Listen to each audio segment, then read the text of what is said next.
2026-27ನೇ ಸಾಲಿನ ತುಂಗಭದ್ರಾ ಜಲಾಶಯದ ಮುಂಗಾರು ಹಂಗಾಮಿಗೆ ಲಭ್ಯವಿರುವ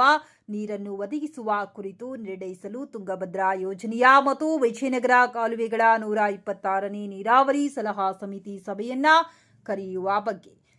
ಶ್ರೀ ಶಿವರಾಜ್ ಎಸ್ ತಂಗಡಗಿ ಮಾನ್ಯ ಸಚಿವರು ಕರ್ನಾಟಕ ಸರ್ಕಾರ ಬೆಂಗಳೂರು ಇವರ ಮೌಖಿಕ ನಿರ್ದೇಶನದ ದಿನಾಂಕ 7/8/2026 ತುಂಗಭದ್ರಾ ಯೋಜನೆಯ ಮತ್ತು ವಿಜಯನಗರ ಕಾಲುವೆಗಳ 126ನೇ ನೀರಾವರಿ ಸಲಹಾ ಸಮಿತಿ ಸಭೆಯನ್ನ ದಿನಾಂಕ 11/8/2026 ಮಂಗಳವಾರ ಮಧ್ಯಾಹ್ನ 3:30 ಗಂಟೆಗೆ ಕಾಡ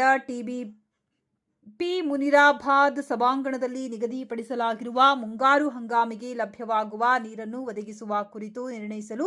ಶ್ರೀ ಶಿವರಾಜ್ ಎಸ್ ತಂಗಡಗಿ ಮಾನ್ಯ ಸಚಿವರು ಕರ್ನಾಟಕ ಸರ್ಕಾರ ಮತ್ತು ಸಭಾಧ್ಯಕ್ಷರು ನೀರಾವರಿ ಸಲಹಾ ಸಮಿತಿಯವರ ಉಪಸ್ಥಿತಿಯಲ್ಲಿ ಸಭೆ ಜರುಗಲಿದೆ. ಕಾರಣ ಮಾನ್ಯ ಸಚಿವರುಗಳು, ಮಾನ್ಯ ಲೋಕಸಭಾ ಸದಸ್ಯರುಗಳು, ಮಾನ್ಯ ವಿಧಾನಸಭಾ ಸದಸ್ಯರುಗಳು, ಮಾನ್ಯ ವಿಧಾನ ಪರಿಷತ್ ಸದಸ್ಯರುಗಳು, ಮಾನ್ಯ ರಾಜ್ಯಸಭಾ ಸದಸ್ಯರುಗಳು ಹಾಗೂ ನೀರಾವರಿ ಸಲಹಾ ಸಮಿತಿಯ ಸದಸ್ಯರುಗಳು ಈ ಸಭೆಗೆ ಆಗಮಿಸಿ ತಮ್ಮ ಸಲಹೆ ಸೂಚನೆಗಳನ್ನು ನೀಡಲು ಕೋರಲಾಗಿದೆ.